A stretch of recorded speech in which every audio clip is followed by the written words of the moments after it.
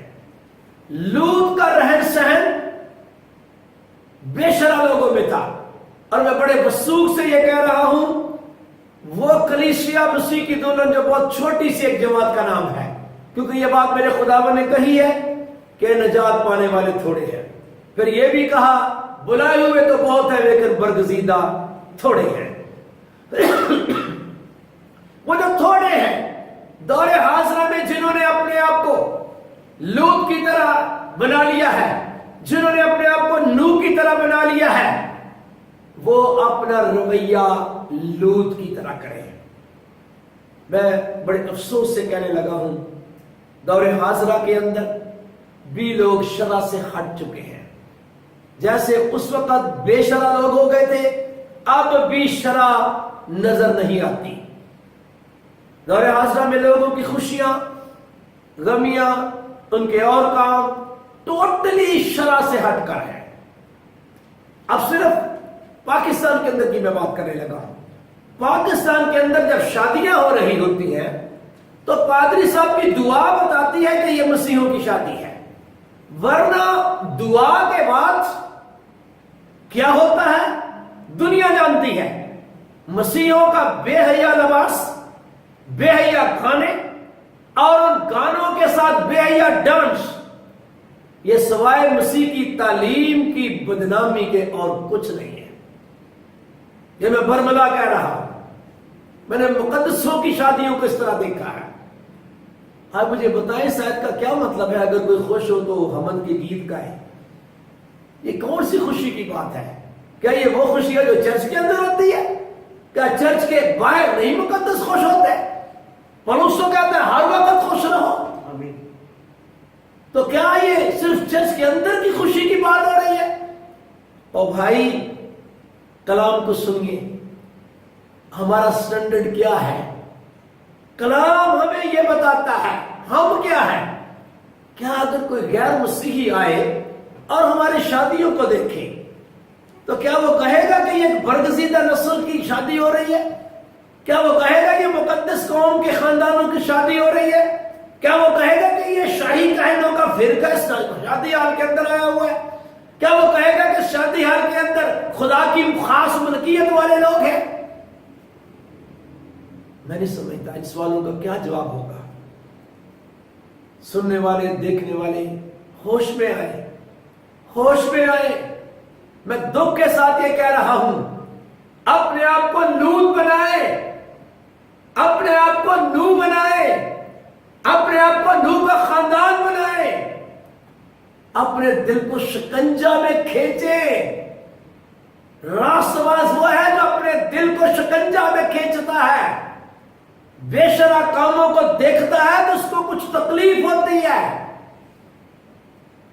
میرے بھائی، اگر لوط کی طرح اور نوح کی طرح خدا نے آپ کی روحانی آنکھیں کھول دی ہیں، میں درخواست کرنے لگا ہوں مقدس بہنوں سے جنہوں نے توبہ کی ہے، جنہوں نے خداوند یسوع مسیح کے نام میں بپتسمہ لے کر اپنے گناہ معاف کروا لیے ہیں، جن کو خداوند کے پاک روح کی مدد بھی حاصل ہے، میں ان سے درخواست کرتا ہوں وہ مقدس بہنوں کی طرح اپنے آپ کو سنواریں۔ مقدس ہے، مقدس نظر آئے۔ اگر آپ نے نہیں پڑھا تو میرے ساتھ پڑھیے پترس کا پہلا خط، وہ کس طرح کہتا ہے مقدس عورتیں ہونی چاہیے۔